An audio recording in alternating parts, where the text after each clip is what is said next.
Good evening and welcome to another edition of Money Talk with Melanie. I'm your business diva, Melanie Collette, broadcasting live via SHR Media and streaming live on Facebook from beautiful Cape May County, New Jersey. I don't know if my show is causing it to rain in Cape May County, but I'm starting to get a complex because every Friday night it seems to be raining and it is about to rain again. But anyway, but it is still beautiful Cape May County despite the rain. And welcome to the show, everyone. My guests this evening are the one and only Michael Fitzpatrick from NCX Group. So very excited to have him on the show. And then I also have speaker and author Jacklyn Shapiro on the show today. Mike is going to talk to us about security awareness solutions. I'm really excited about that topic. He's got some interesting stuff to share about some new things that are happening at NCX Group that are going to be very beneficial to you small businesses out there. You might be able to get some help from one of the big dogs in the business. So I'm excited about that, and we're going to talk about that a little bit. And then Jacklyn's going to talk to us about extraordinary solutions for the credit status you deserve. So I'm excited about having both of those guests on the show today. I am still getting my footing with this new app that I'm using. So I'm going to go check. Now I'm checking Facebook. For those of you who are listening via iTunes and listening via SHR Media and wondering what I'm talking about, I'm using a new app streaming live on Facebook. And I just trying to upgrade. I'm using a new mic. Hopefully the sound sounds okay. You guys can hear me all right.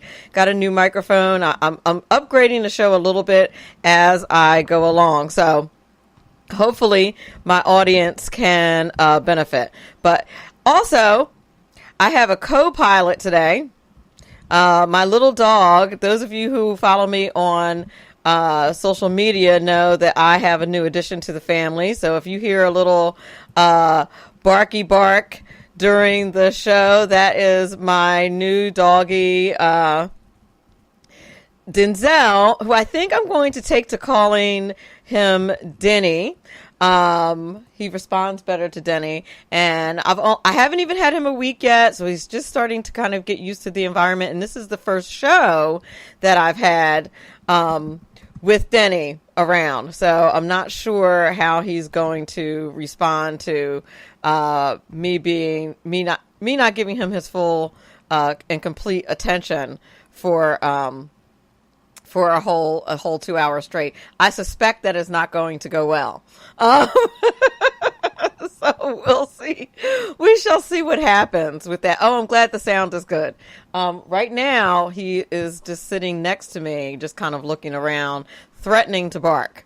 So I expect that he will be barking. I do have another little host. I have to give a shout out and a thank you to my other host of the show, Trumpy Bear. And if you can see that one of my fans was so kind. I was at a campaign event, I think it was last week, and I took a picture with one of my friends, Trumpy Bear. And I've just made a joke about him being my boyfriend.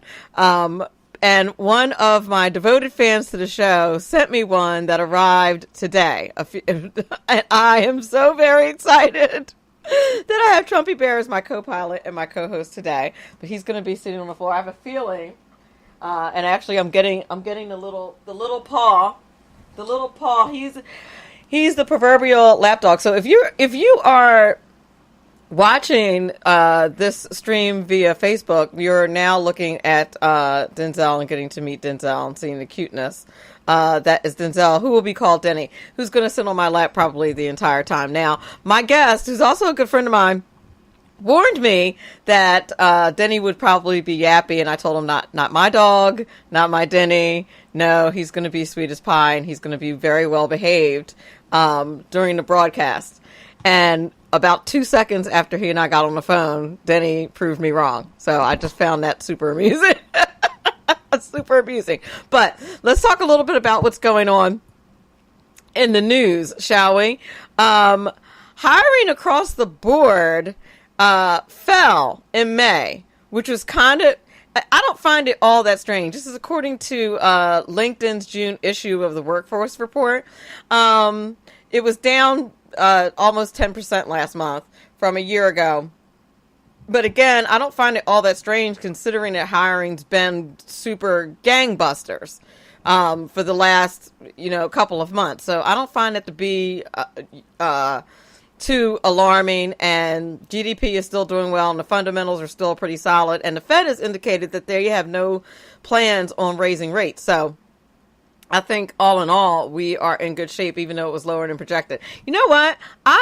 In my next life, assuming that there would be a next life, which I don't believe there is, but if there were, I would come back as a weather person and one of those people that does financial predictions, because those two vocations seem to never be right, but you can still keep a job. I'm just saying. They're rarely ever right. Uber has a new service. Now, those of you who are fans of Uber, I use Uber particularly when I go to the city. I use Uber sometimes when I'm home, but I live in a very rural area, and so sometimes there's you'll hit Uber up and there's literally no cars. Like, I live in that kind of rural area.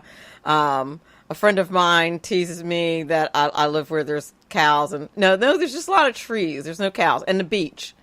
I live near the beach, but Uber has a new service where you can get called Uber Copter. So now, if you want to ride from Lower Manhattan to JFK, Lower Manhattan, New York, from JFK for $200 or $225, you can just hit up Uber and get a helicopter ride. I mean, why wouldn't you do that? When you think about it, though, I mean, say you're running late, right, for a trip, and it's a $5,000, vacation, and you might miss your plane or something like that, and you're coming from Manhattan to go to JFK Airport. $200 to make that flight doesn't really seem like that big of a heavy lift. I'm just, that seems pretty economical if you ask me. I don't know. That doesn't seem to be too bad, but that's a new service from Uber. And then finally, according to the United States Travel Association, Americans are traveling more than usual. It's up 58% from last year. People were planning to get away this summer. I'm actually planning to get away a little bit, and I haven't been away in a long time. I'm not going like away, but I'm part of that 58% that's going up. So I think I can absolutely co-sign that. President Trump was over in where the heck was he? Normandy. Did a fantastic job on his speech yesterday. Today, I believe it was yesterday, was the anniversary of D-Day, and President Trump just did just a magnificent job with his speech. I saw even CNN gave him a shout out for doing a good job, which I double checked to see if hell froze over, because I couldn't believe that actually happened, but it did, because he did a fabulous job. So we are up against a break. You're listening to Money Talk with Melanie. I'm your business diva, Melanie Collette. My guests today are Mike Fitzpatrick from NCX Group, cybersecurity expert extraordinaire. He's going to talk to us about security awareness solutions. And then we have Jacklyn Shapiro in the 6 o'clock hour. She's the co-founder and managing partner at Shapiro, Hurst and Associates, going to talk to us about extraordinary solutions for credit status you deserve. But right up next, we have a brand new Ron Edwards notebook. We'll be back in one moment. If a leftist tells you he or she believes in the right of everyone to have and express their own unique opinion, do not believe him or her. Hello, I'm Ron Edwards. On today's page from the Edwards Notebook, for years, pro-life, pro-constitution, pro-American, pro-Judeo-Christian, pro-free market, and pro-freedom of expression-leaning Americans have been banned from college campi, beaten, pelted with food, spat upon, and called everything but a child of God. If you are caught wearing a MAGA hat, be ready to protect yourself, because a pack of angry, howling leftists may seek to beat you. So, I wasn't surprised to learn that after Alabama passed a pro-life bill to protect babies from the violence of abortion, leftists went to Nutsville, howling at the moon and gnashing their teeth, simply because Alabama voted to protect women and babies from the violence of abortion. Leftists went so far as to threaten to rape the wife of pro-life state legislator Garland Gudger, according to lifenews.com. Research shows that 60% of the babies in Alabama who would be saved from abortions are black. Now that explains why the Margaret Sanger-inspired leftists are willing to threaten to rape someone over the issue of abortion. I'm Ron Edwards. Join me Fridays at 4 p.m. Eastern, 1 p.m. Pacific on americamatters.us. Welcome to this week's Money Talk Minute. I'm your business diva, Melanie Collette.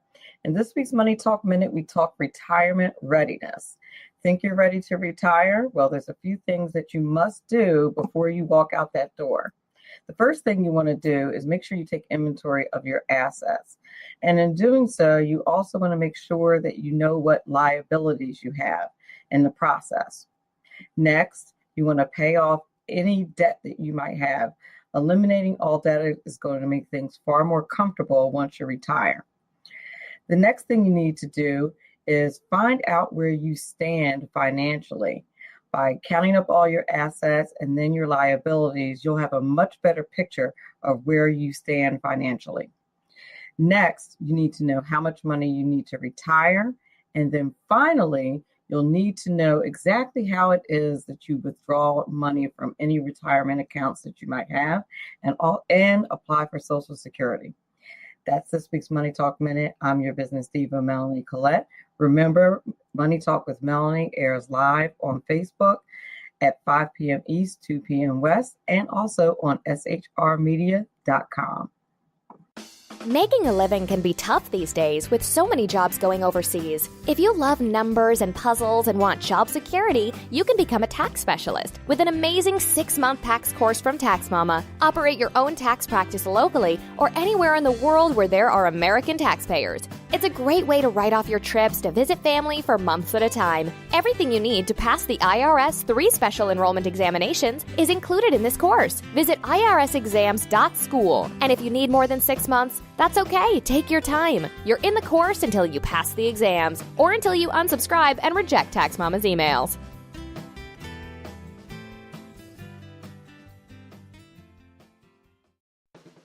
Right now, you can get the credit you deserve. Just visit MrCreditRepair.biz. Let their expert credit repair specialist remove late payments, charge-offs, collections, even old bankruptcies fast and easy. That's MrCreditRepair.biz. Why go anyplace else? Increase your credit score today. At Mr. Credit, you always get a quality service all at our everyday discounted price. Stop getting turned down for cars, credit cards, or even new homes. Visit MrCreditRepair.biz today. That's MrCreditRepair.biz. Your credit repair is our #1 priority.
phishing simulation.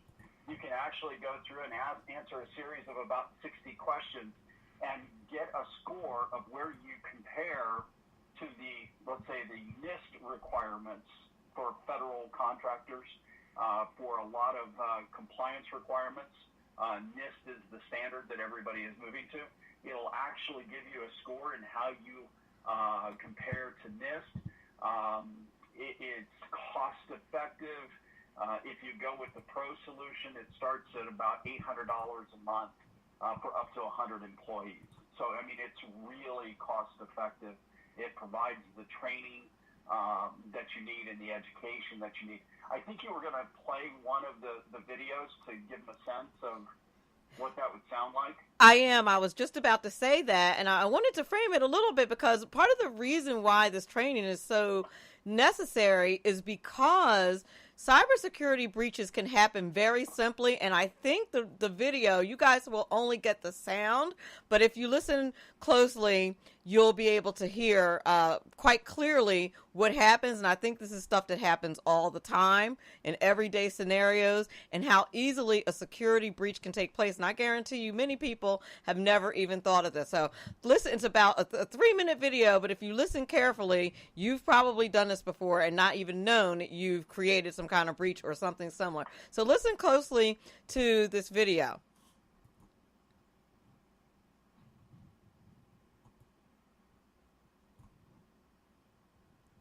Apologize for the dead air. It's coming up right now. It's a story about how hackers use data to break into. Have you seen it? I gotta go. Seen what? What's going on?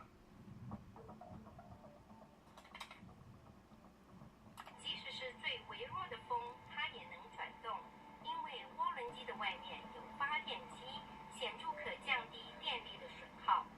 Wait a second. Generator outside the turbine? That's our technology. Stephen, somebody stole our IP and beat us to market with it. We've been ripped off in a huge way. Any idea how this might have happened? No, but I'm gonna find out. And when I do, heads are gonna roll. What I didn't know in that moment was that the source of the security breach was actually me, CSO for American Energy Corp.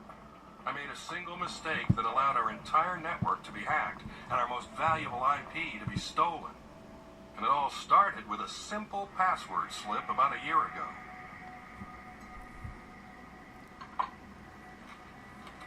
Now will you activate my account, Daddy? Sure, sweetie. Let's take a look.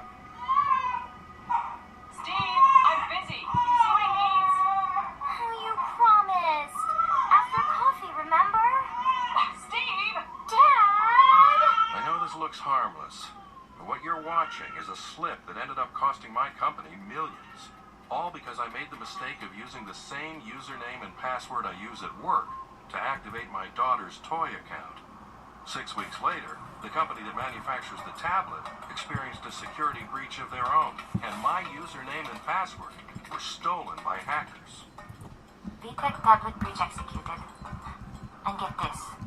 The CSO of American Energy Corp is in there. Beautiful. I'll run his username and password against every bank I can, while you run the login on his company website. I can't believe it. I'm in. Good. See what you can find. Okay, this is insane. We literally have access to every engineering document they've ever produced. He must have used the same login on the VTech tablet that he uses for work. Rookie mistake. You're telling me? CSO? Ha! Yeah, right. Think of how embarrassing it's going to be to have to tell everyone, including the lead engineer on the turbine project, that I was the source of the hack. And even worse, that I slipped up in a way that I've preached about for years. Hey, Paul, you have a second? Letting a mistake like this happen to you could lead to a corporate nightmare. The way to be sure that doesn't happen is to never use the same username and password on multiple websites or for more than one account. Now, that was a very simple, innocent, thing that he did. But Mike, you use that example. Why on this particular website? Well, example because we've all done it. The thing that's interesting is the videos, and one of the things, and we didn't produce the videos, the content comes from another provider that we're utilizing. But the content is actually written by the same people that write for CSI Miami, CSI Las Vegas, the CSI series. So they've taken real-world events, created these learning videos. Now, they're cartoon form, they're animated form, which I like because the others that I've seen using actors and actresses are so bad and so boring and the scripts are terrible that even somebody like myself who has to evaluate these things is bored to tears. And if I'm bored to tears, everybody else is going to be bored to tears. I've listened to that video and I've watched that video maybe about 6 times, and I'm still intrigued by it. So from that perspective, I think it's a great learning tool. And I think we have a total of about 60 different videos on everything from PCI security awareness to GDPR. California is coming out with their CCPA, their version of GDPR, in about a year, so we'll have a video series around that. There's video series around phishing, for key logging, for standard security awareness. Going back to why this is important, my dad had a saying, the more you know, the better you do. And so awareness, education, like in everything in life, when it comes to cybersecurity, is going to make you better at defending your business and utilizing your employees to help you do that, making them aware. So you teach, we track, we train, we report the activities that go on with this. And like I said, it is a very cost-effective solution when you're looking at, roughly $8 per employee for something like this. It's really cost-effective. There's no reason not to do something and not to do this. So I invite everybody to sign up, try it for free. If you want to go to the paid service, awesome. If you want to stay on the free service, you can do that too, because there's actually some meat to the free stuff as well. So I'm excited about it. I think it's something that every small business can afford to do. And we've got 3 different options for it. So I think is a great place at the right time, and it is really the only way that businesses can start to protect themselves and to start to do the real thing, to do the right thing, and understand where their risk may be and where the attack may come from. And that's the thing about the risk, is that most of the time the risk is human. We always think that the risk is going to be something super techy and super complex computer-wise. But that is not usually where the risk is. That's the fact of the matter. And so, and I think more and more, and this might be my imagination, at least people in you and people of a certain age, you and my age group, are less and less techie, and there's a large part of us that are part of the workforce that are just completely unaware of the risks. Well, and I agree with you.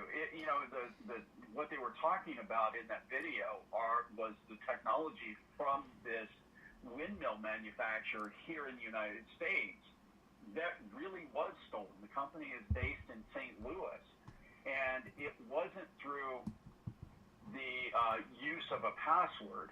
It was the Chinese government and a Chinese corporation, quote unquote, that tried every way imaginable to get the IP for this technology, but the IP for this technology was what we called air-gapped. It was on a standalone PC inside the building with no internet access to that PC with all of their plans.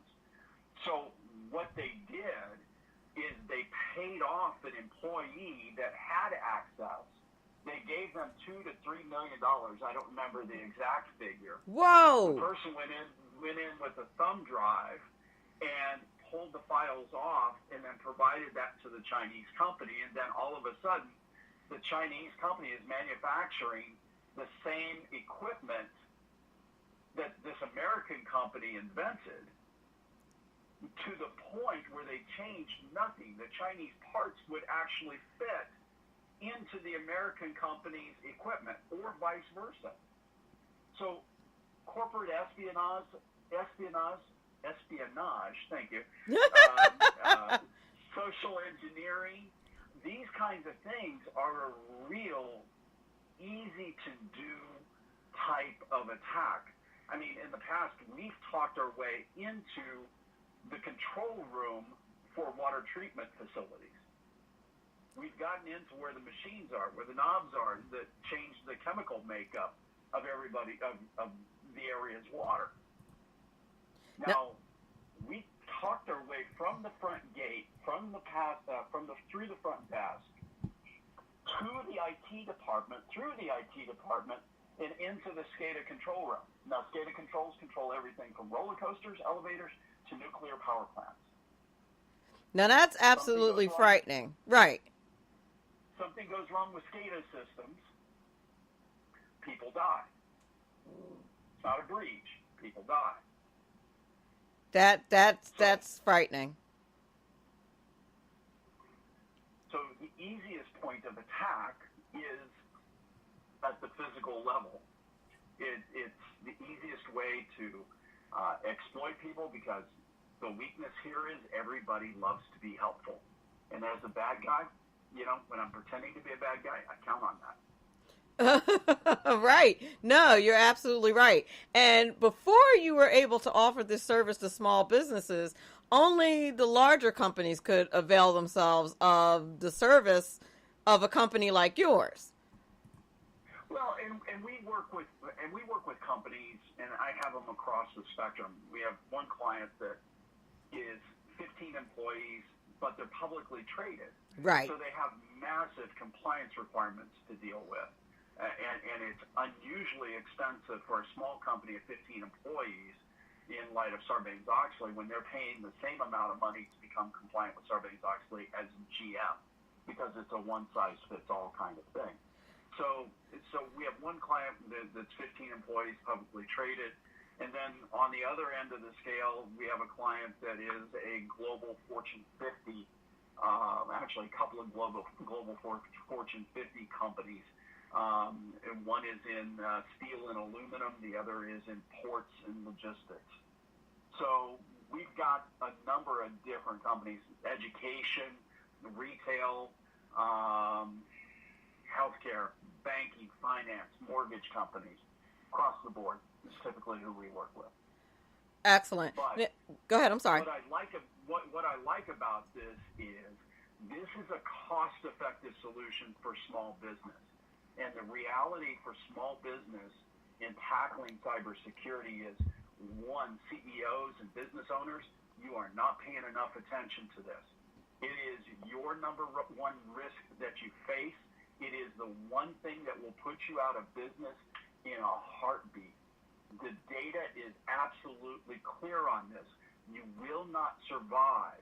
66% do not survive a breach. Exactly. 66% are out of business in 6 months. Done. Close up. Your dream's over with. Now you're stuck with all the fines, fees, and all the responsibility that goes with it that you won't be able to recover from. And I'm going to tell you, as technologically savvy as I consider myself, I mean, for God's sake, because I've been teaching technology for years. I teach, basic cybersecurity for your personal security. Until I saw that video, and I had never thought of that as a way for someone to get information. Never even occurred to me. Like, I know that you're not supposed to use the same login information, the same passwords for several things, for several different accounts. You should use different ones. I understand that. Whether or not I do that is questionable, but But I understand that, and I teach my students that as if I do. So hopefully none of my students are watching. But I teach them the right way. But this is why you have a password vault, because right, you know, and we've all done it, right? We've all used the same password for a number of different things or variations of it. I will tell you that when we go through and we test, I guess we capture on average about 99.9997% of all passwords that we try to crack. Wow. Passwords are, you know, it's really an illusion to a certain extent, a lot like doors and locks on doors and windows are. If somebody wants in, they're going to get in. Oh, right. It's almost like if somebody wants to get you. It's the same thing. That's how I feel. We're up against a commercial break. We're going to take a quick commercial break, but I want you to tell me about like the actual what it looks like from the employee perspective for the actual training. Is it easy? Is it hard? Is it how people might find it, that kind of thing? Would you be willing to do that when we come back? Okay, excellent. Yeah, absolutely. All right, you're listening to Money Talk with Melanie. I'm your business diva, Melanie Collette. We're talking to Michael Fitzpatrick. He is a cybersecurity expert extraordinaire with NCX Group Security, and he's talking to us about cybersecurity awareness solutions for your small business. So I'm very excited to talk to him about that. As usual, quite full of information, and we will be back in a minute or two. Conservative media done right. You're listening to the SHR Media Network. Hey, this is Michael Wright. And I'm Shannon Wright. Join us for The Right Way with Shannon and Mike, Monday through Thursday from 7 to 9 a.m. right here on SHR Media. Why are they joining us? For fun things like sports, politics. Oh, maybe some news and entertainment? And all kinds of other things. Money and recipes and events, all kinds of stuff. Yeah, so join us Monday through Thursday, 7 to 9 a.m. here on shrmedia.com.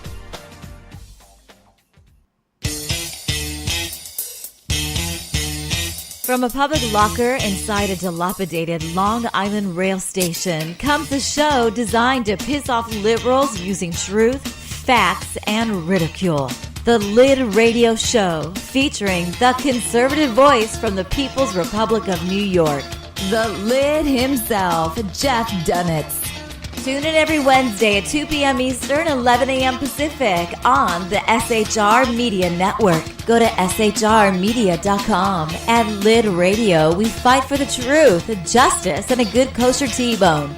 If you don't listen, Hillary Clinton might sneak into your bedroom in her housecoat late at night and blame you for her election loss. It's the Lid Radio Show with Jeff Dunitz.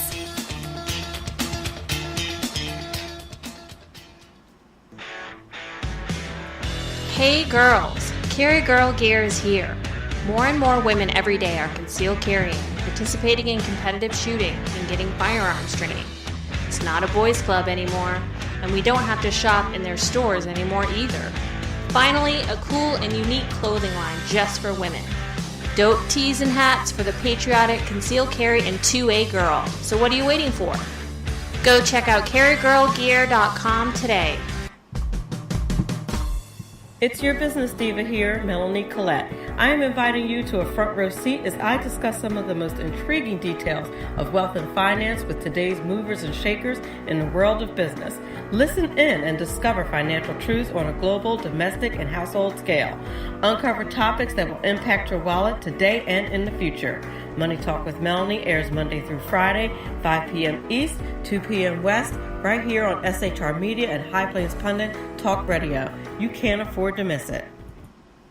And we're back. You're listening to Money Talk with Melanie. I'm your business diva, Melanie Collette, and I am with the one and only Mike Fitzpatrick, who's talking to us about cybersecurity solutions for small businesses and cybersecurity awareness. And before the break, I asked you have a new training program that you're offering to small businesses, and I was asking you about what the training looks like on the employee side, what the level of difficulty is, that kind of thing. Well, again, what we're trying to do is create awareness. We're trying to make them aware of potential risks and potential attacks. So what will happen, and we do this a couple of different ways. One could be through the use of a phishing simulator. So, for instance, 92% of all breaches now come via a phishing attack of some kind. That's the first part, the leading wave of the attack, if you will, is usually through an email. Why? Because everything goes through email. They can go through and they can try to pull it out if something's suspicious. But if it's just an email that says, hey Bob, we've just started a new web application. Would you download it? Give it a try and let me know what your thoughts are, and provide a link. Well, there's nothing in that that's suspicious. And if you're not paying attention, you might click the link, and now you've downloaded a rootkit that gives me control of your machine. So it can happen that fast. The only way to really defend a business against that, in most cases, is by training, is by education. So with the training topics that are out there, I mean, you've got password management, a clean desk policy, physical security, email security, phishing and spear phishing, smart social media use, safe remote working, and we've talked about this before. Never use Wi-Fi at a coffee shop. Never, ever, ever do that. Being secure online banking, information security in general, what that is. Social engineering, like I talked about, being able to talk your way into someplace. Public Wi-Fi use. Now is it... Let me ask you, is it the kind of training where perhaps the company might require, I don't know, all new hires to go through a certain amount of... Exactly. So, okay. But the problem is with a new hire, right? You get it one time and you're done. One of the things that we do with this in the Pro solution is we actually go through and curate a list of videos that your employees should see over the course of a year's time with the solution. So there's like one per month. So it's a 3 to 5 minute video on, kind of like what we heard, real world scenario, a real world event that has happened. And we use that as a teaching tool. Then after the video is over with, they're given 4 to 5 questions as far as, trying to ascertain how much they have retained from the video. And so, it's a little test at that point. It's not pass or fail, but it gives the employer an idea of how well they're grasping the subject. If there's additional video and additional training that needs to take place, they're auto-enrolled in that, and they're fed that additional material to make sure that they understand the topic.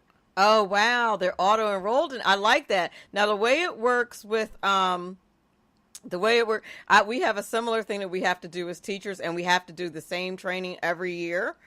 It's but it doesn't change, and it reminds me of that, like how to handle when someone gets sick, how to handle medications with kids, child abuse, that kind of thing. And it's a similar situation. That's kind of where I'm getting the questions from. Only at the end when we have the questions, we have to get at least a 70 to pass.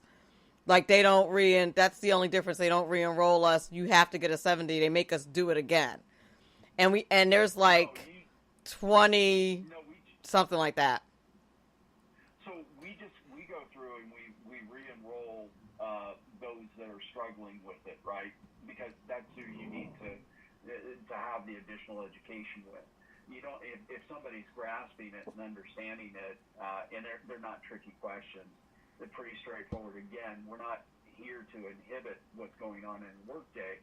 We're here to help provide a level of understanding and support, because if your employees, and this is the part I love, if your employees utilize this education, not only will it make you more defensible in the workplace, but it will make them smarter consumers in their personal lives when it comes comes to possible cyber attacks. And certainly I will. think it's a great benefit for both. It certainly will, because the thing, and here's the difference between private business and public school, right? Like, the information that we get never seems to get updated. I've been taking the same tests for the last, 10 years I've been teaching. I literally don't even, hopefully nobody's watching this, I don't even watch the videos anymore. I just go take the test because I already know it. I take it every year. I already know it. The only time I ever go through and watch the PowerPoint is if I fail the test, which is extremely rare. But there's like 20 of them. It takes hours and hours, and they're not short. Like, sometimes they're like 30 minutes, sometimes they're 40, like they're long. They're not like. It's kind of like in Boy Scouts. You know, you have the youth protection videos. If you're a leader within Boy Scouts, you have to go through and do this youth protection video. That they have had for the better part of 10 years now. You go through and you have to recertify every 2 years, but it's the same video. Exactly. And it's like 40 questions, and it's just the worst acted videos that I've ever seen. But you got to go through it from a compliance standpoint. At least these are interesting. At least these are things that you've heard of out of the news. There's one that's a takeoff on Sony Pictures and the Sony Pictures breach. There's one that's related to Target. But, there's about 60 or 70 different videos and in different topics and different scenarios. So we can really curate something special for your particular business and what you might want to focus on. So, for example, GDPR, if you're a company that does business in Europe, and you need GDPR cyber awareness training for your people, that series of videos, I think, is about 4 or 5 videos.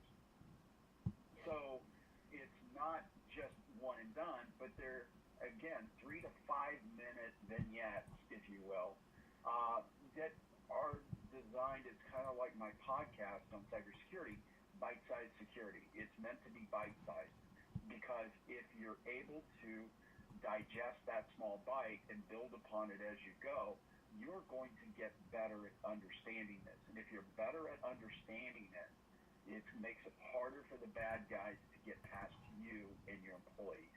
The other side of this is, as I said, and this is the part that drives me absolutely crazy, and that is, there's a lot of CEOs that I have spoken with regarding cybersecurity.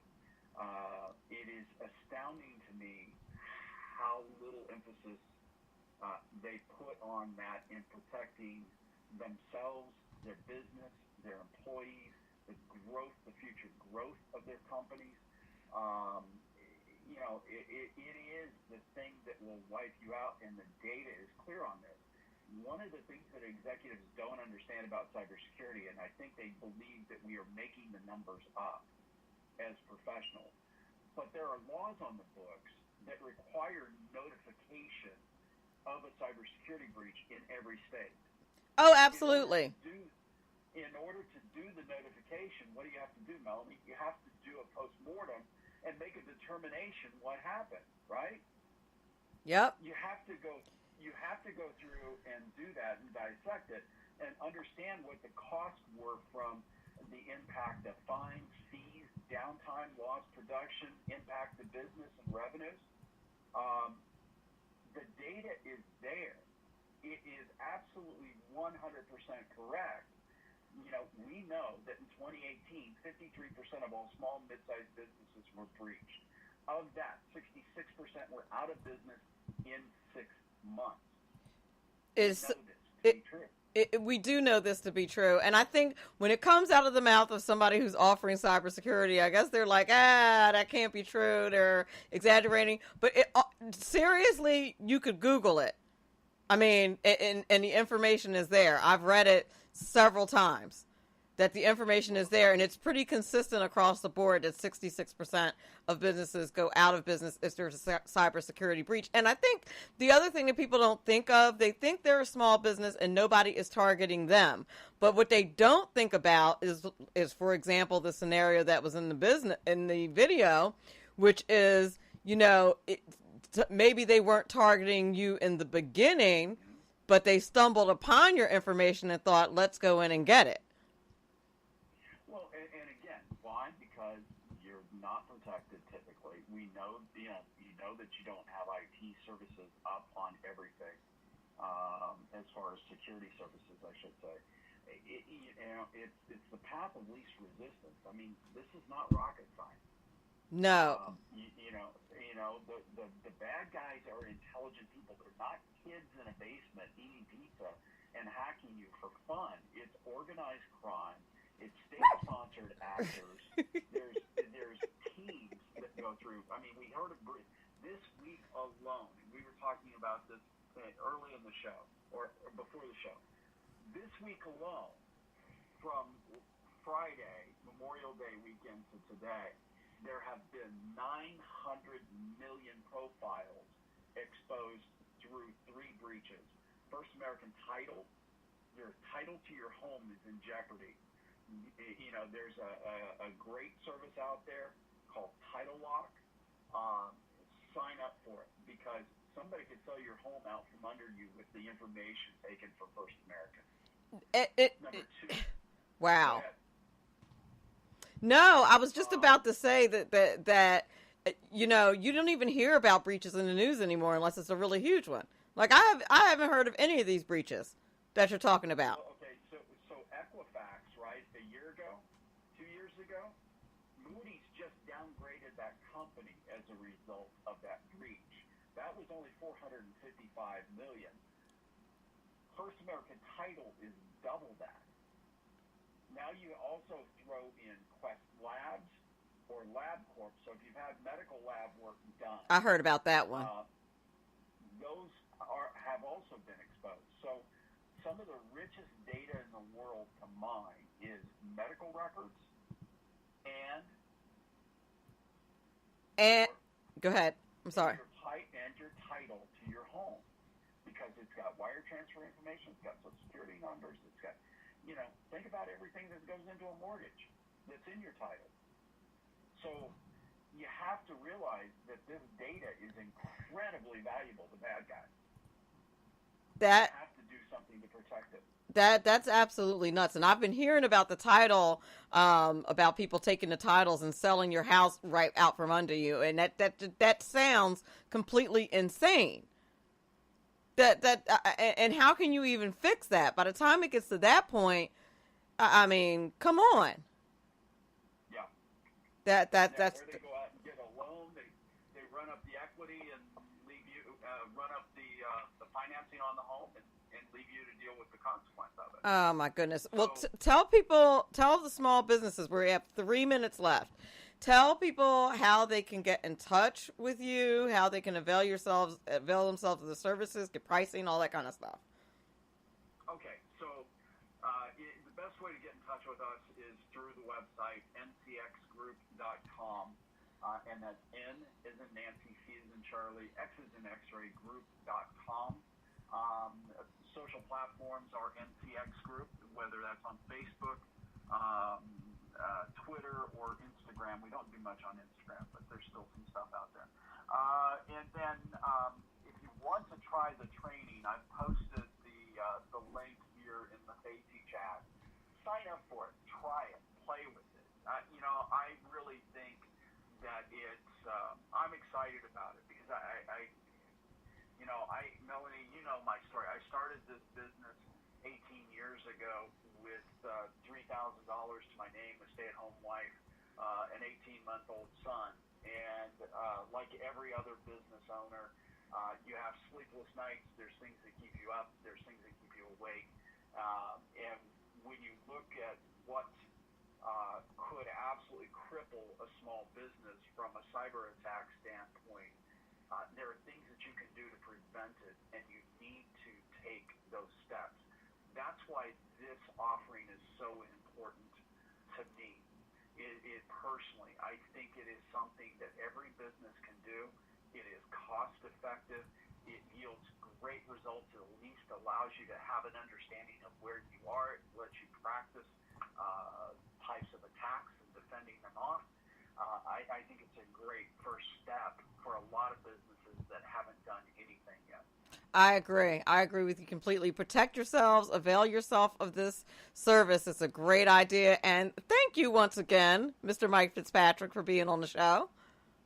Hey, anytime. And I have to say, I'm impressed with Denzel there. He chirped once or twice, but that's about it. See? I told you. He's good for his mama. We'll see how he does next month.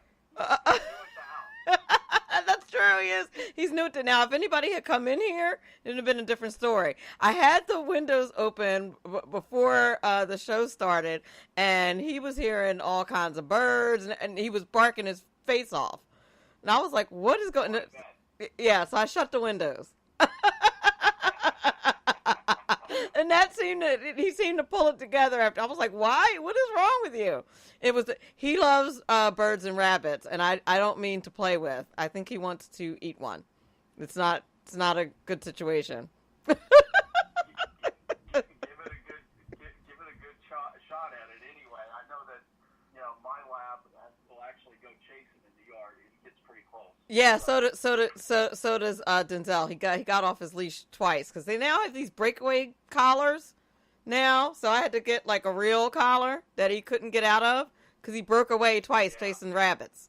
So we can't have that. He's too little to be chasing stuff. Well, thank you so much. I appreciate it.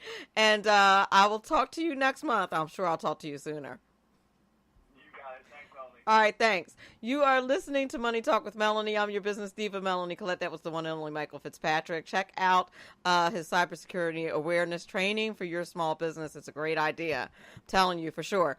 Next hour, we have Jacklyn Shapiro. We're talking about the credit that you deserve. Very excited to talk to her. She's a speaker and author, and she is going to be speaking to us remotely from the road. But right now, we're going to go to a commercial break. We'll be back in a few moments.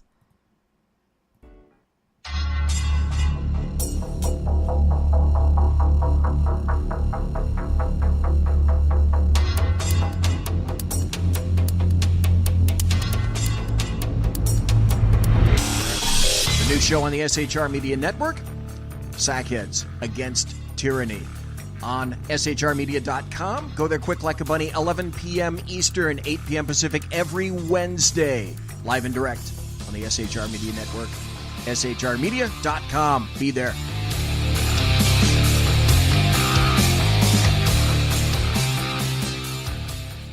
For 50 years, I've seen the American people blinded by corrupt politicians, a lapdog media, and deceptive Islam. The one thing the elites fear is one man with a cane. I'm Dave Milner. Join me through Spreaker, iTunes, and SoundCloud, through SHR Media and the Western Free Radio Network, for half a century of experienced perspective on political and social issues, weekly on The Unpleasant Blind Guy. And catch me on Jeff Mitchell's EDL Radio on blogtalkradio.com. There's no surrender, ever. Because truth is not always pleasant. Broadcasting behind enemy lines in occupied California, a mere 2 miles from the state capital, the bloviating Zeppelin's Berserk Bobcat Saloon radio show can be heard every Tuesday and Thursday night at 8 p.m. Pacific and 11 p.m. Eastern, only on the SHR Media Network. Go to shrmedia.com to listen. You can also watch on the SHR Media Facebook page and the SHR Media YouTube channel. No goldfish were abused in the making of this ad. Conservative media done right. You're listening to the SHR Media Network. Right now, you can get the credit you deserve. Just visit MrCreditRepair.biz. Let their expert credit repair specialist remove late payments, charge-offs, collections, even old bankruptcies, fast and easy. That's MrCreditRepair.biz. Why go anyplace else? Increase your credit score today. At Mr. Credit, you always get a quality service, all at our everyday discounted price. Stop getting turned down for cars, credit cards, or even new homes. Visit MrCreditRepair.biz today. That's mrcreditrepair.biz. Your credit repair is our #1 priority. Making a living can be tough these days with so many jobs going overseas. If you love numbers and puzzles and want job security, you can become a tax specialist with an amazing 6-month tax course from Tax Mama. Operate your own tax practice locally or anywhere in the world where there are American taxpayers. It's a great way to write off your trips to visit family for months at a time. Everything you need to pass the IRS 3 special enrollment examinations is included in this course. Visit irsexams.school. And if you need more than 6 months, that's okay. Take your time. You're in the course until you pass the exams or until you unsubscribe and reject Tax Mama's emails.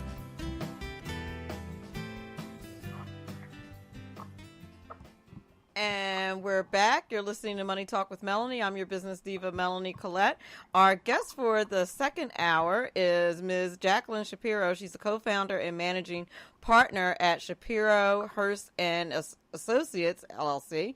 And she's going to talk to us about extraordinary solutions for the credit status you deserve. I'm excited to talk to her this evening. A little bit about Jacklyn. She she's been working with credit for more than 25 years in the automotive industry. And since that time, she's dedicated thousands of hours to research and helping consumers across the country achieve the credit status that they deserve.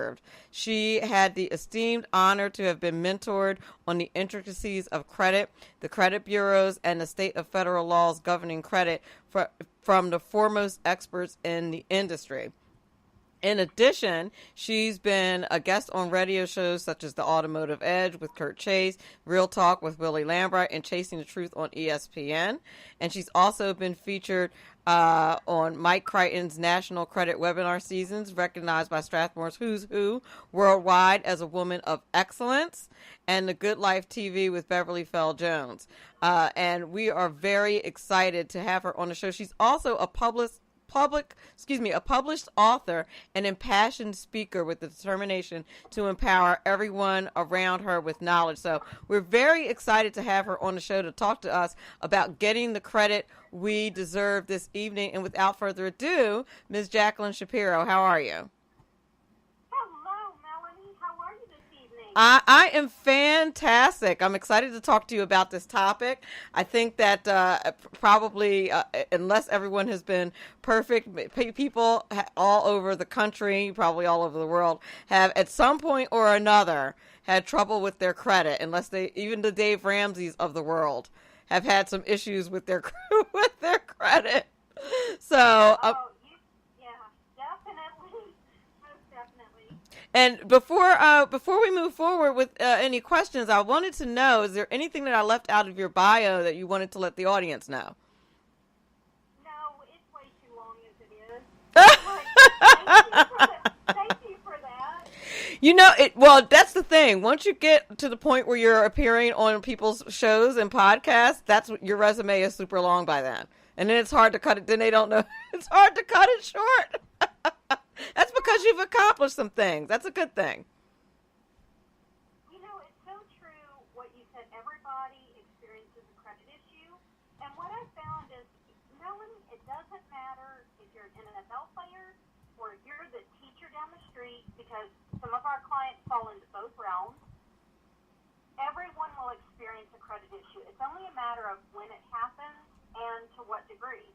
So knowing some of the, what I call rules of the road, and understanding that credit is a broken system that we are all working inside of is an exceptional benefit and help to most people, because they've never been taught how credit actually works, how the system actually operates. And so we really go out of our way to make sure that we help educate them on that and really guide them, empower them with that knowledge. Now, that's interesting that you say that. So what do you mean when you say that the system is broken, that the credit system's broken? Well, okay, so if we go historically, let's go back in time a little bit. If we even go back into, let's say, the Great Depression era, we go into the 1930s. The credit system then versus the 1950s versus the 1970s versus 2000, the credit system evolves as we move forward in time. And when that happens, it makes it impossible for our grandparents to have taught our parents, for our parents to have taught us how the credit system works today. So if you look more nationally, you've only got 5 states in the union that actually have any requirements when it comes to financial, I would call financial intelligence or financial education for our kids. So when we talk about a broken system, most people think, well, if I just pay my bills on time, I should have exceptional credit. Ah. And while that is, that hit home with you, didn't it? Yep. It certainly did. I teach financial literacy in the interest of full disclosure. I teach it on the high school level, and I also am like a finance specialist as far as insurance and income protection and that kind of thing. Exactly. So just as much as anyone, that our kids are lacking. They're lacking that support at home because no one's taught their parents, and their grandparents couldn't teach their parents. So the kids are coming into a world where they don't really understand how credit works. They may or may not know how to balance a checkbook. And so even the most basic things that you or I would see as financial literacy, it's really not being given to the kids on the scale that they need it. They're not being taught to pay themselves first. They're not being taught what passive income is. They're not being taught that, just for an example, when we talk about direct financial literacy, Peter Maluk, who you probably know, is Tony Robbins' partner in their financial firm. They sat down, and Peter came up with some numbers that are absolutely arithmetically correct. $300 a month. From the time you're 19, only until the time you're 27, that's all you save is $300 a month. Now, you put that into a compounding interest account at 10%, and you only save for those 7 years, but at 65, that account's worth $1.8 million. Now, you take that same example, and you take what bad credit actually cost you, and it almost triples those numbers, just for the difference between the cost of good credit and bad. Oh, that's the power of what we're giving them. Yes. That is very true. With my students, with my high school students, I do an exercise with them where I compare two people who start saving and investing at 21 and compared to when they start saving at age 31. And it's a $500,000 difference, in the scenario that I use, but literally they double it. It can double. It can cost you half of what you normally would if the later you start saving, just by 10 years. Exactly. And when we talk about, it's a broken system, and you work with insurance, so I know that you see the cost factor difference between, let's just say, homeowners and auto insurance. If your credit isn't in good shape versus your credit being in great shape, those prices can differ dramatically. So when we really talk about a broken system, we have things in the credit report and in the scoring algorithms, and not to confuse anybody that's listening, but if we take just the FICO credit score today, there are over 60 versions of FICO today. And in the versions that are most commonly used for, let's say, mortgage accounts, that version of FICO carries the exact same weight for a $500 medical bill as it does a $500 repossession. Now, once they transfer to FICO 09, it won't have that same weight, and I think that'll be a great thing for the consumer. But today, the way that things are calculated and weighed, it really is a broken system, Melanie. I had no idea that was the way they did that. I really assumed, and of course, everything that I say after that word is going to be ridiculous, but I didn't know anything about the details of how your FICO score was calculated. So in other words, I did not necessarily know that different bills were weighted differently. I did know about, obviously, having too many lines of credit open, having too much credit, having too many inquiries, bankruptcy, all those like basic things that people know influence your credit score. But I did not know that different bills were weighed differently depending on what you were applying for. That I did not know. Well, why don't we go into that a little bit, if you would like, for your listeners on how that's actually put together and and let's demystify some of it. I'd love to.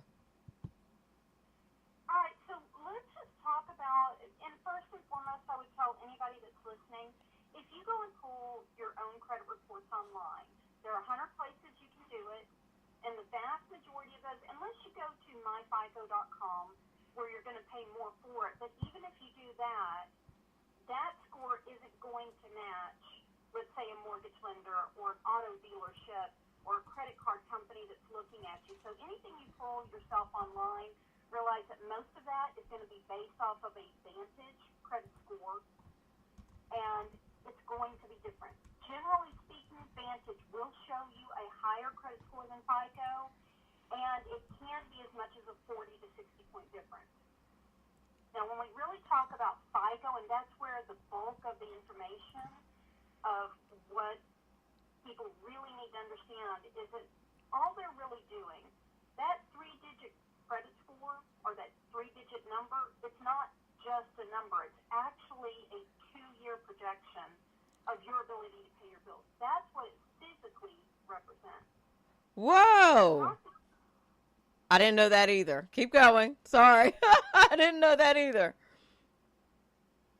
I'm glad, but see, that if you're having aha moments, that means your listeners are having aha moments too, so that's a great thing. So when FICO takes the credit report, really what they're doing is they're taking everything in the credit report, breaking it down into percentages, and giving it a certain value. So 35% of the credit score, which is the largest percent, is going to be based on payment history. And it's obviously an area where the on-time, every-time payments can be an exceptional benefit. But it's also an area where if you have really good credit, just one late payment could easily cost you 50 to 80 points. Whoa! 50 to 80 points. Sorry, that's yes. My Denzel, my new dog, agrees that is pretty terrible. Go ahead. Yeah, apparently he thinks that's awful too. Go ahead. I'm sorry. Well, I was going to say that when you have good credit, just one brand new collection could easily cost you 80 to 100 points. And that's overnight. So the higher the score, the more points it will take away. 30% is going to be based on the amount of money that the report shows you owe. So if you think about that 30% like a credit card, and you've got a credit card with a $1,000 limit, but you have a $900 balance, then this is going to be a bad thing. So when you're managing your credit report as a whole, and so don't just look at your score, but manage the credit report as a whole. And when you do that, you want the total amount of available credit that you have versus the total amount of debt that you have. The further the distance between those two numbers, the more points are going to go into the score. Oh, see, I didn't understand that either, and I think people would be, if they understood these details behind how your score is calculated, they would be a lot more judicious about how they use their credit. They would be, and it's simply, at the end of the day, it's simply a matter of the information. I'll put it this way: the Federal Trade Commission put together a study, and they said, hey, if you were actually going to go in and, let's say, repair your own credit, they would estimate that it would take you 1,000 hours to be able to learn it and do it yourself. And so what we're doing in our conversation today is we're taking a decade worth of knowledge and shoving it into a very short time frame so that everybody can really get the basics down in a very quick period of time, too. I like that. I like that a lot. So is that what your company basically does, or? Well, I have 3 companies total, and every everything I do, Melanie, revolves around credit. So my expertise is as a consumer advocate in the area of credit and finance. So what does that really mean? It means that if somebody has an immediate issue and they need it fixed, they need somebody that can reach out to the president's office at Bank of America or talk to a collection company on their behalf and know how to navigate the compliance policies to create a win-win scenario for everyone, I'm definitely that person. If somebody's had a life event, and let's just face it, everybody has a life event. It does happen. And when that happens, credit repair can be a good option, and we offer those services at a high level. We do everything is highly customized. But we do that as well. And then we also do optimization tools and programs where somebody comes to us and they say, I need 20 points in my credit report. My loan officer can't find it. I don't know how to do it. Can you dissect my credit report and tell me how to optimize a score to its fullest potential? Then yes, we can do those kinds of things too. Oh, wow. It didn't even occur to me that people did stuff like that. So let me ask you, I want to ask you about something that I'm not sure that anybody, actually I have a question in the Facebook chat. Someone said total debt to credit ratio versus account by account. Is there any difference? Great question. That is a great question. Yes, there is. And let's do this specifically. Now, anybody that's listening, please do not try to use these percentages for anything other than your credit card. These are highly specific numbers to credit card accounts. All right, so to answer the question on utilization rate for overall versus specific, when we're talking about credit card accounts, because that's generally where that question applies, if we look at the top 1% of all credit scores across the country, those credit card balances are ranging at 7%. So if you are trying to optimize your scores to the highest possible point, your credit cards, number one, are the fastest way to positively or negatively influence your credit score. And if you're trying to optimize to the highest credit score possible, then bring your credit card balances below 10% of your limit. That's the most optimal area for them to be. If your credit card balance is at 30% or less, that's a healthy level.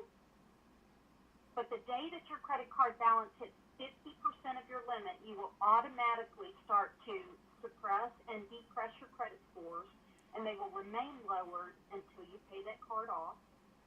If you exceed your credit limit, you will actually take what I call the triple hit, which is an additional drop in your credit score. You're going to open the door for the credit card company to raise your interest rate. And what you may not know in the background is that other credit card companies looking to extend your credit can view that over limit balance, or the balance going over the limit in the past is a negative against you. So yes, individually, specifically to credit cards, that utilization rate absolutely can affect you independently of your total utilization rate across the credit report. Oh, wow. That was a great question. That was from Money Talk with Melanie fan Eric Jessup. The question that I was going to ask you is about student loans and how they affect your credit score. I'm not sure that anybody ever really talks about that in any specific way. And, you know, the student loan companies make it seem like it doesn't affect your credit at all, and that cannot possibly be the case. It's not. It's not the case. And here again, we can have a positive or negative effect depending on what is transpiring. So let's say, for example, you had 2 credit cards, you're young, you're about to go to college, you have no installment accounts, and to define those for all the listeners, an installment account would be something like a student loan or a car note or a bank loan. Basic definition, you've got a certain amount of money over a certain number of months at a certain payment. Right, so if you were young, you had a couple of credit cards, but no installment account, and you go and you get a student loan. In this specific scenario, the moment that installment were to report, because you have no open active installment, you would automatically get a jump in your credit score. Now, if you have multiple installments, and there is a threshold, what we call a threshold number, which is the number of accounts you should have in any given category before it starts to detract or pull away from your credit scores. So if you have 3 installments that are open and active, and you open a 4th, you start pulling away from your credit score, dropping it as you go. And then again, we go back to 30% of the credit score being about the amount of debt. So the more debt that you rack up, the more it will affect the credit score, and not necessarily in a positive way. Sure.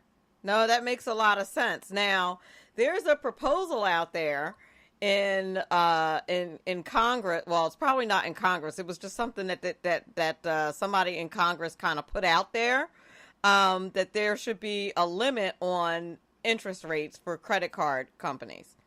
And I was wondering, with somebody like you, just a matter of opinion, with somebody like you thought about that, whether that was better for consumers or not, just from an objective perspective. Is it because the goal was to make it better for consumers because of predatory lending and things like that. So, for example, you wouldn't be able, I think they wanted to cap it at 15%. So companies wouldn't be able to charge 15%. Now, of course, there's 2 schools of thought. One school of thought is that poor people would not be able to get any credit at all and repair their credit because banks are not going to take that high of a risk if they can't charge high interest rates. So it actually would hurt people. But there's another school of thought that said it would help people by not costing them so much money. And I was wondering where somebody like you might stand on something like that. Well, I would say, keep in perspective that even Henry VIII put a cap on interest at 10%. So, yes, I'm in agreement that, because it's never, and here's I'm going to do this in a 2-part answer, Melanie. Yes, I think, number one, it would be exceptionally more helpful for the consumer to have the lowest interest rate possible, because it's never the balance on the credit card that kills you, it's the interest that you're paying on it. True. And that's part of the reason that we have this debt load.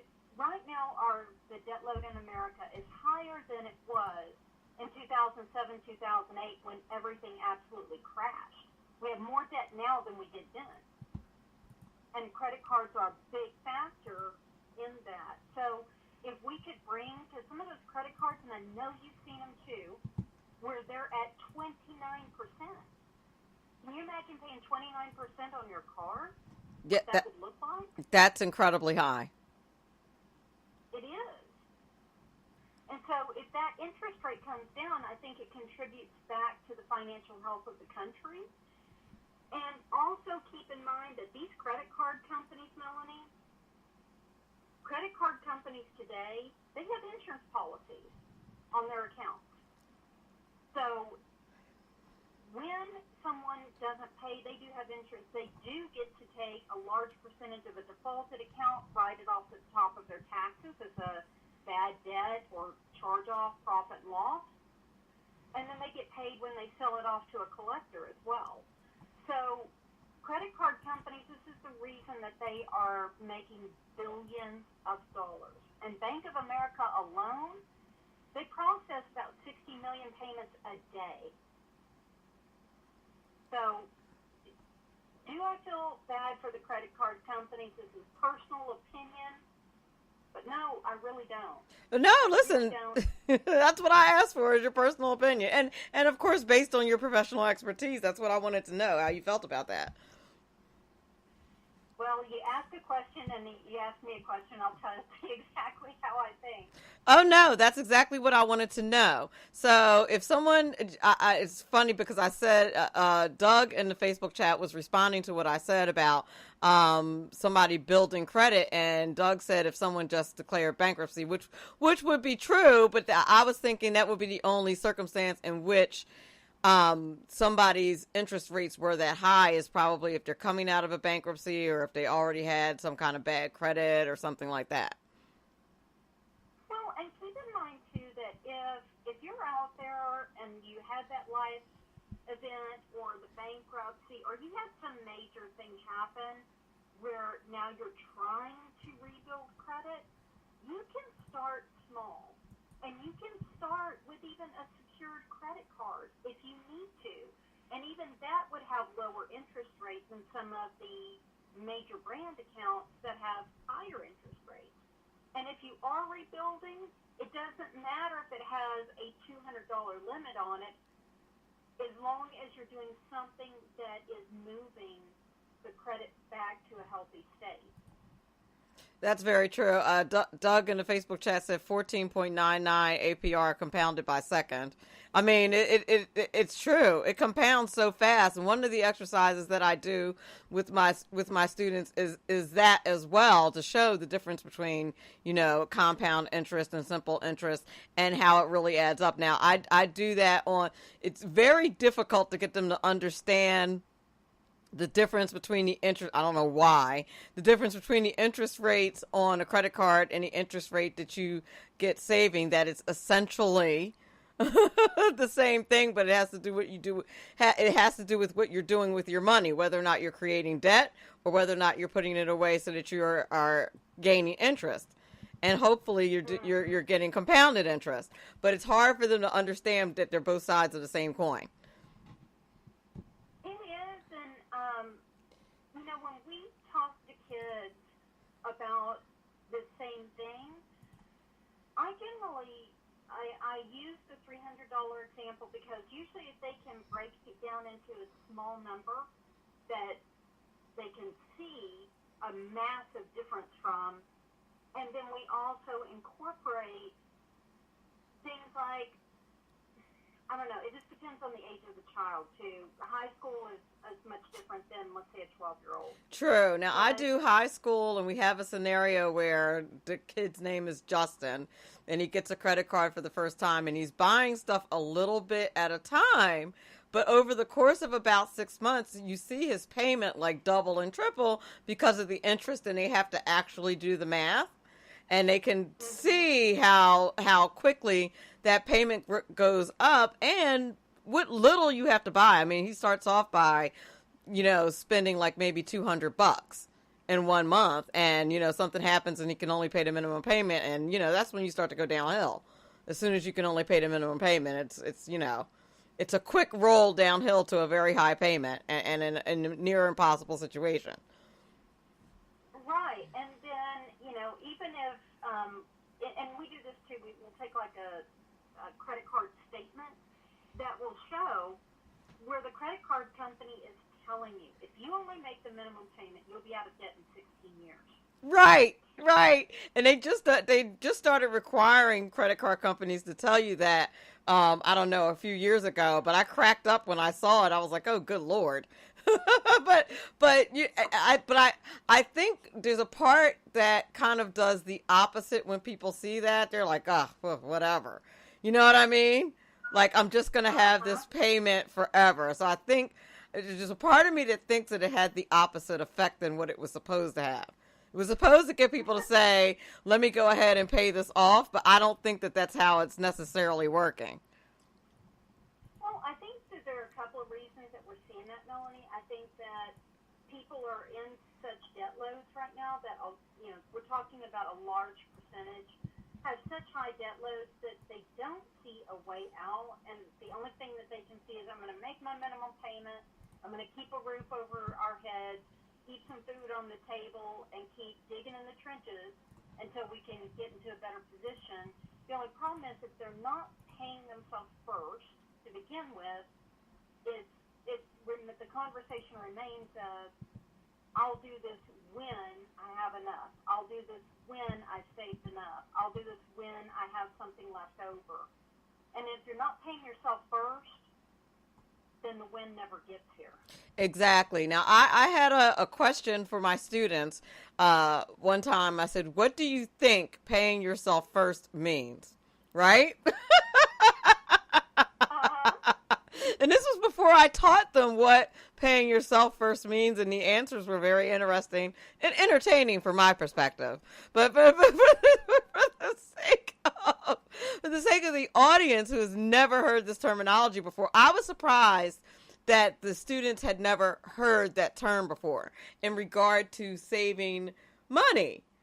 That they had never, most of them had never heard the term paying yourself first. They thought it meant buy what you want and then save. Like, I got answers like that, and I was like, okay, what have I been talking to you all about? And that's really what you think it means? It means buy for yourself, buy what you want first, and then save? It's like, no, the opposite. Yeah, it means to put money, that the first thing you do is put money away. You pay yourself first. And then somebody in the Facebook chat said, thanks for asking that. Because you hear that term, but a lot of people don't know exactly what it means. But what it means is to put, people tend to save the opposite way. People tend to pay their bills, and then out of whatever they have left over, they decide, I'm going to put a little bit of this away. When it's supposed to work the other way. When you're supposed to decide what you're going to save and then build your budget, around that. But people tend not to do it that way. And Melanie, I think the truth here is that we're simply not taught the mindset to think of our money in these terms. And so when it's not taught to you from childhood, then this becomes a foreign language. And I think that's what you and I are so passionate about, is really teaching the difference. And if we could take, and here's something that's mind-blowing too, because this is my legacy work that I'm just going to jump on for 2 seconds, but taking the next generation. Now, what would life have been like for you or for me or for 100 people that are listening if somebody would have told you when you were a teenager, if you just saved $300 a month, at 65, you have $1.8 million, and you're not dependent on Social Security. Exactly. It's crazy, and I try to tell my kids that. I'm like, if I had this information when I was hustling, working at McDonald's for $3.50 an hour, they don't believe that I made that little money. That was minimum wage was like $3.25, and I was special and made $3.50 an hour because I was a good worker. If someone had told me that back then, I could easily have been a millionaire by now, as hard as I worked. Exactly. But again, it's not, the mindset hasn't been taught. So my true passion here and what my legacy, what I would like that to look like, is for us to take the next generation, empower them with this knowledge, and then be able to remove the financial stress part of the equation out of the equation. Because that's the part where the financial stress causes depression, it causes health problems, it causes marriages to dissolve, it causes all kinds of after effects that are, there's nothing positive about it. And that's not to say that other problems don't happen in life. Neither one of us are naive enough to believe that. But if you can remove financial stress from the equation and get everybody started on a healthy track, then you change the country. You really do. You're so right about that. Eric in the Facebook chat said it's hard to do when the rent man comes through, which he was chuckling about that, which can be true. So how can we proactively attack our situation so that it doesn't feel stressful? Our finances can be so stressful, especially if you're a spender and not necessarily a saver. That whole pay yourself first scenario has been a godsend to me, because I like to spend, so I have it automatically taken out of my account so that on payday, so that it's just gone, so that I don't have to think about it. But it's still difficult, especially when you go to check it every now and then. You're like, oh wow, I have how much? But the point is for it to stay there. That's the point. Right, and just from personal experience, as a single mom, when I first I mean, it was a hustle, girl. It was a hustle to be able to make the rent, keep food on the table. I mean, I started out with absolutely nothing. I mean, I had enough money to get a small apartment, no furniture. It was tough. And so I personally, from a personal aspect, I get that, where you're struggling just to, okay, how am I paying rent? How am I buying food? All of those things. I really, really get it. But if we change the conversation around money, instead of it being just the hustle, and start striving for the outcome of, okay, instead of trading time for money, so time and effort to get a paycheck, we start trading the time and effort to be able to save a little bit, to start investing.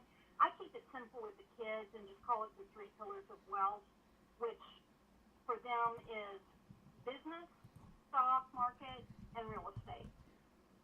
So if we can even start to bring in our money to start building in those 3 pillars of wealth and start creating passive income, because the passive income is where the dynamic really, really changes. When you start having that passive income start to accumulate and build for that long-term wealth, where it's not just $100 after you get your paycheck that you're saving, but then the $100 becomes an investment, the investment becomes a passive income, and then you've got a positive wheel of change in people's lives.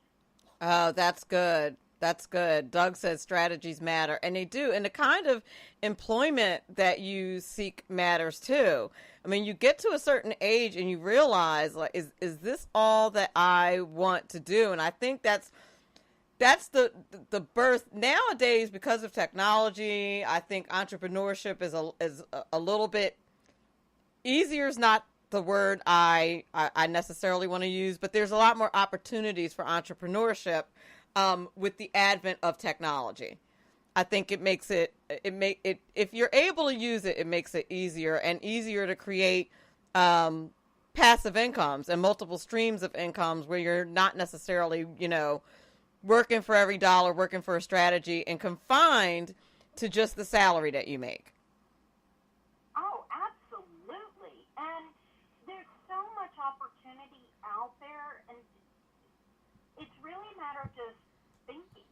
And in my opinion, it's really about thinking it through. And if you really can start to visualize and use your brain to go, okay, well, this is what I'm passionate about. How do I create an income from that? And then once you start creating an income from that, you go, okay, well, what goes with this? What fits with this? What corresponds with this where I could pick up an additional revenue stream? And then you start combining those things, and like you were saying, you start using technology to your benefit. You can accumulate multiple streams of income very quickly with a whole lot less effort than back in the day when we were both working for very minimum wage. Exactly. And one thing that I have found useful, and I don't know if you agree with this or not, is helping people just because. One of a couple of the things that created other streams of income for me was because people asked me if I could help them with something, and I did. And eventually they were like, I should probably be paying you for this.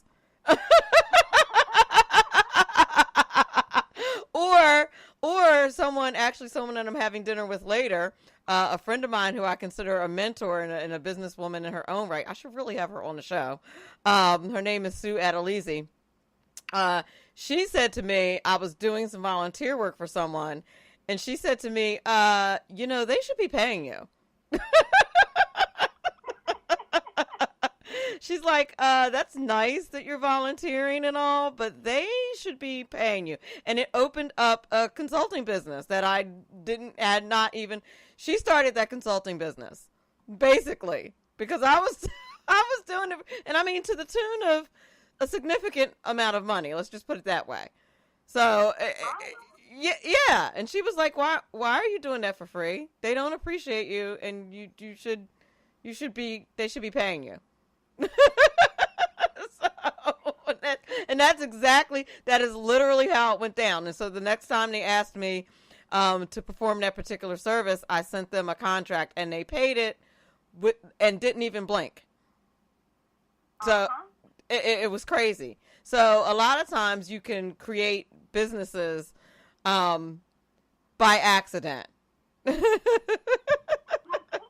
then you find you're good at something, and somebody, and I think that's one of the reasons that it doesn't matter how successful you are or if you're just starting, no matter where you're at on your journey. So I always look at this as no one's better than anybody else. It's just, where are you on your journey? Are you starting? Are you in the middle? Where are you? And no matter where you're at, a mentor can be all the difference in the world, to have that different perspective on what you're doing. I find too, as far as guidance, and I break down my life, I break it down into personal, professional, and legacy. So I focus on each of them individually, but I also found that one of the things that has helped me tremendously is being part of a true mastermind. And I know that we've both been around long enough that mastermind gets thrown around, but a true mastermind where it's organized, efficient, planned, and consistent, that has made an incredible difference for me personally. So I agree. I mean, having mentors and people that you can trust and help guide you makes all the difference in the world, especially if you're looking to start your own business. And it's amazing that sometimes you're not looking to start your own business and it starts for you.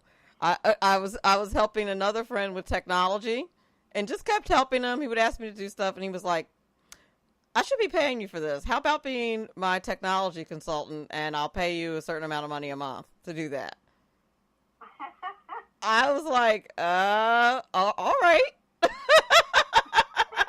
With my podcast, I was on the air for about, 6 months, a year. And I just really enjoyed doing it.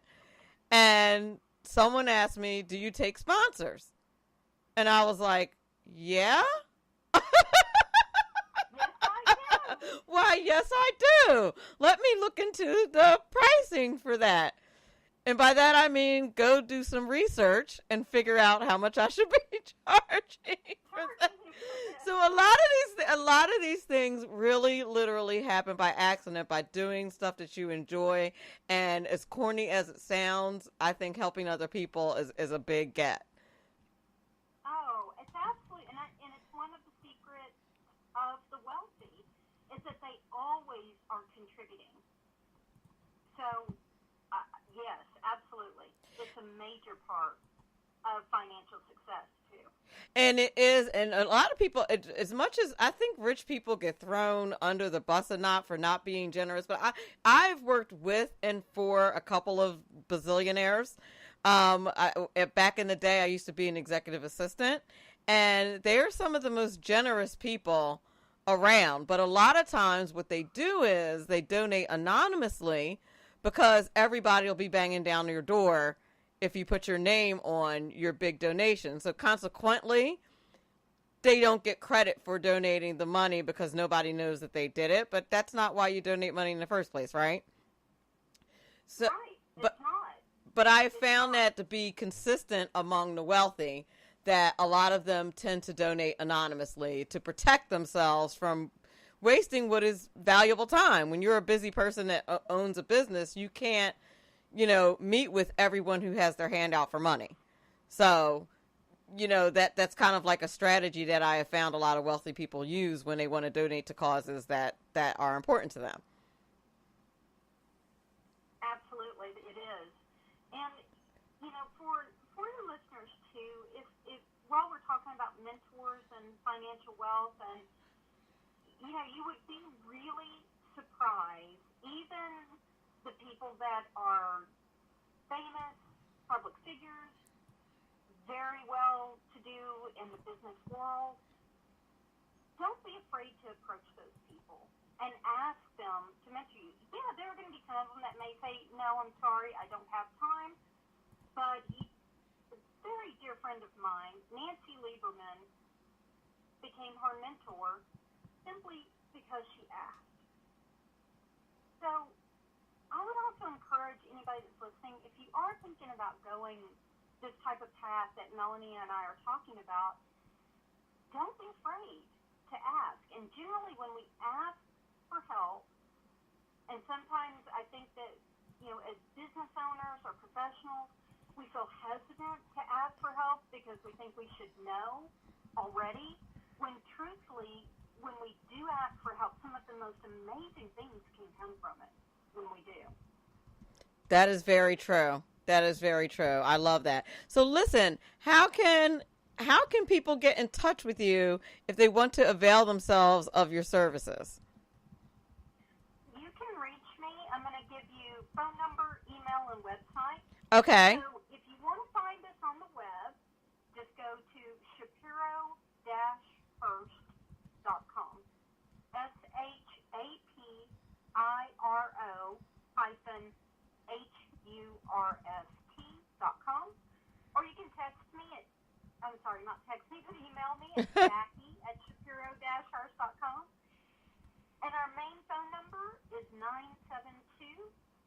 972-996-6688. And if you want to call me personally, feel free to do it. My direct line at our office is 469-619-0717. I love it. Thank you so much for being on the show today. I really do appreciate it. It was my pleasure, Melanie. We'll have to do this again when we can dive more into specifics on credit and answer some more questions for your listeners. Oh, I would love to do that. Maybe I'll collect some questions ahead of time and get you to answer them when you come on the air. Fantastic. That sounds like a plan. Thank you so very much. You have a great weekend. You too. Bye, Melanie. Bye-bye. Hey, listen, I want to thank everybody for listening tonight to Mike Fitzpatrick in the first hour and to Jacklyn Shapiro in the second hour. They did such a fantastic job. Doug in the Facey chat, Eric also listening, Keith Little, Ron Edwards for his Ron Edwards notebook. I want to also thank my sponsors for sure. Biz Social Personal Touch, John Campbell, thank you so very much. Eva Rosenberg, the Tax Mama, thank you. And Robert Houston from MrCreditRepair.biz. Thank you so very much for supporting Money Talk with Melanie. I want you all to remember that this is very important because after all, it's your money. Have a fantastic weekend. Thank you, Alice in the Facey chat. Have a fantastic weekend. Bye-bye.